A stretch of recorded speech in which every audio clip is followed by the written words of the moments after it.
This is the fourth of a 5-episode series titled the Ravana series regarding the prevalent misconceptions about Ravana by me, Neena Rai, the author of Amazing Ayodhya, the splendid ancient city of Lord Ram. In the previous episode, we covered how the king of Rakshasas, Ravana, targeted and abducted young unmarried girls of Rajarshis, of Brahmarshis, of Gandharvas and Rakshasas themselves. The father of each of these girls, these young maidens, was a prominent person in society, and he held the position of either a king, the head of a race, or a spiritual or learned master. The criminal-minded Ravana enjoyed humiliating these prominent men via the abduction of their daughters and defeating them through wars. The sadistic and psychopathic Ravana longed for wars so much, and he longed for them to establish his dominion over these men, so much so that he did not even spare his own half-brother Kuber. Kuber was attacked and Pushpak Viman was stolen from Kuber. One may wonder why the fathers were not able to fight Ravana and protect their daughters. How could and why did not Kuber fight back and reclaim his Pushpak Viman? How much was Ravana's might that everybody lost to him? Moreover, what is it that made Ravana invincible? Numerous such questions come to mind. There are many reasons that made Ravana mighty and invincible, but for the purposes of brevity and for this small episode, I have chosen 4 which I consider important.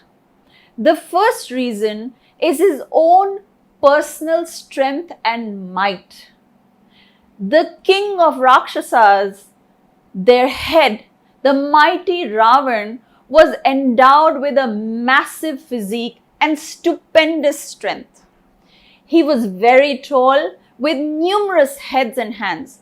For example, in the Valmiki Ramayana, it is mentioned that he easily held Sita in one of his hips, and with one of his arms, the other arm, he fought the bird Jatayu. He was incredibly swift and agile. The second reason was the Pushpak Viman itself. A Viman is a flying craft of ancient times. Various descriptions of Vimanas are mentioned in the ancient books along with documentation of aerial views of earth. In the Ramayana too, these aerial views are documented as Ravana traverses the skies in his Pushpak Viman. This Viman is also called a Maharath, or a great chariot, as it could work with equal finesse on ground.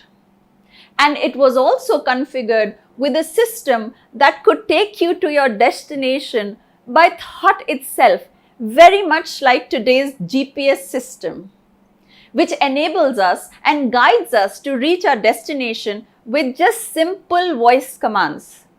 Originally, this Pushpak Viman belonged to the elder brother of Ravana, his elder half-brother Kuber, but Ravana defeated him and captured it. It is through this Viman that he swiftly abducts Sita and catches Apsara Punjikasthala as she is moving towards the abode of Brahma in the skies. The third reason is the vast number of subjects under him.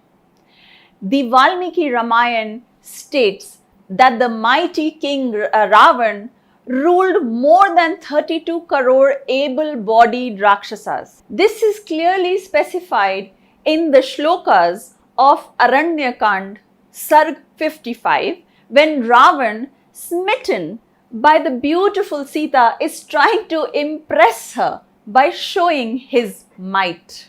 Dasha Rakshaso Kotayascha Dvavinshatirtha Para Tesham Prabhuraham Site Sarvesham Bhima Akarmanam Varjayitva Jaran Vridhan Balanscha Rajni Charan Sahastra Ekam Ekasya Mamakarya Purahaswaram.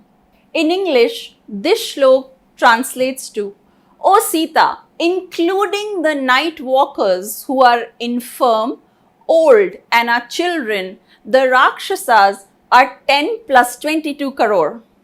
I am the lord of each one of these terrorists. Engaged only in my personal service are 1,000 Rakshasas. Bear in mind, these Rakshasas are not your cute creatures like the ogre Shrek that they have made in the movies or the comedic characters portrayed in many TV shows and movies.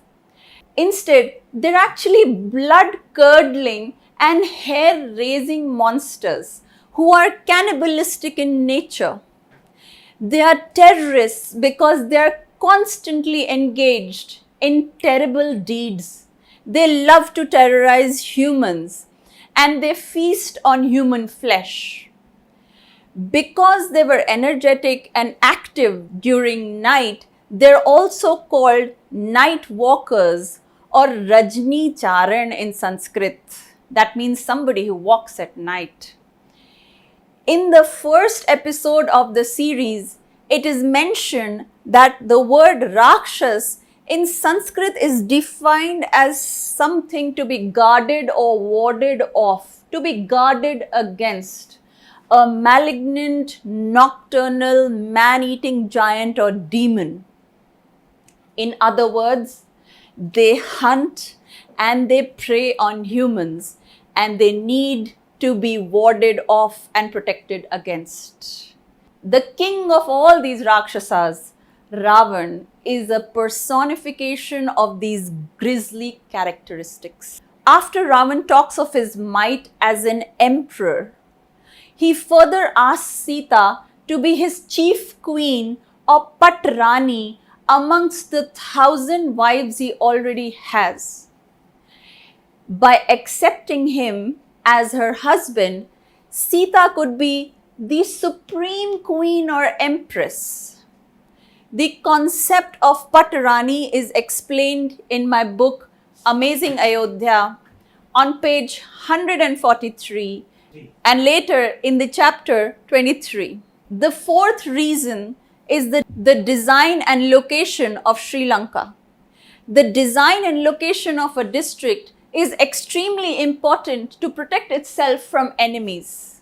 In the past, districts were where people resided and they were encapsulated within fortified strongholds or forts. The land to construct a fort, especially that which contained a capital, was chosen with specific features.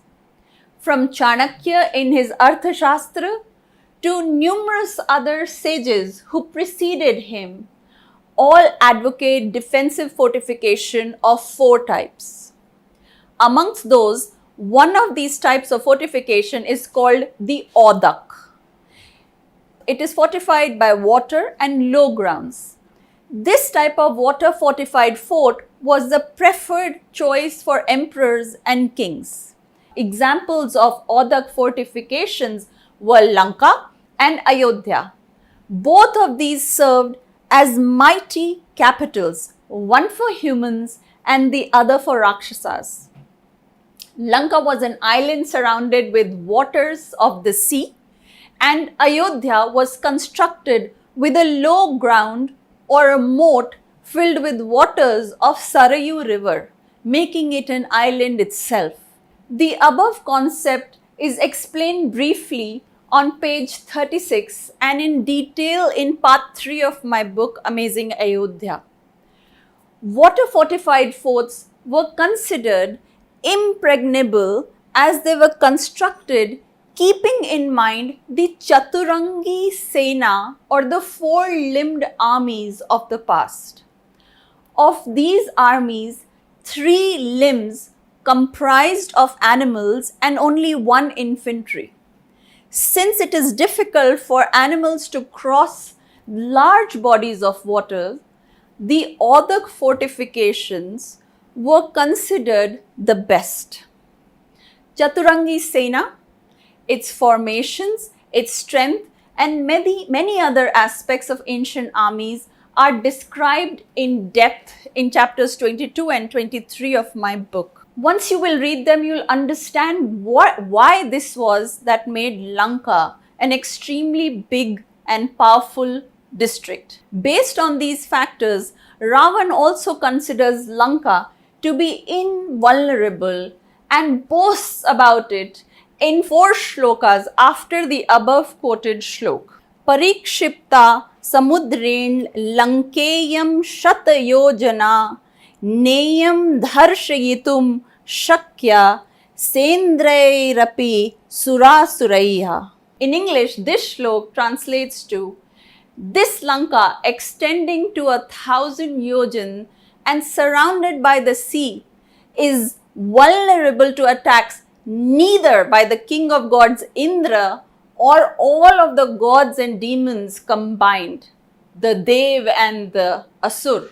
The word Sura Suraiha, meaning both Sura and Asura, are loosely translated to gods and demons. According to Hindu cosmology, the Sura and the Asura rivaled each other in strength and fought amongst each other, just as many humans or Manav were fighting with the Rakshasas. Through this shlok, Ravana is exhibiting his invincibility, since both the Sura and the Asuras are considered much stronger, much more powerful, and much superior to humans and Rakshas. Incidentally, the present circumference of Sri Lanka is approximately that, 100 yojans. The current estimate of a yojan is between 8 to 9 miles. Again, the calculations are mentioned in my book as well. The website nationsencyclopedia.com quotes that the coastline of Sri Lanka is around 833 miles.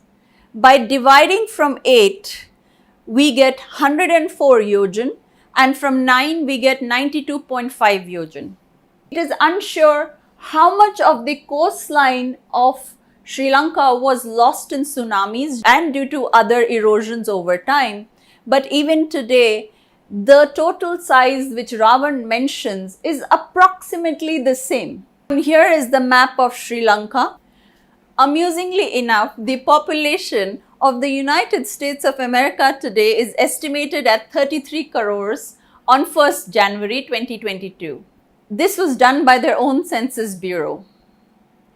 The current population of America is the same as that of able-bodied Rakshasas of the Treta Yuga. The population of the United States is the 3rd largest population in the world after India and China.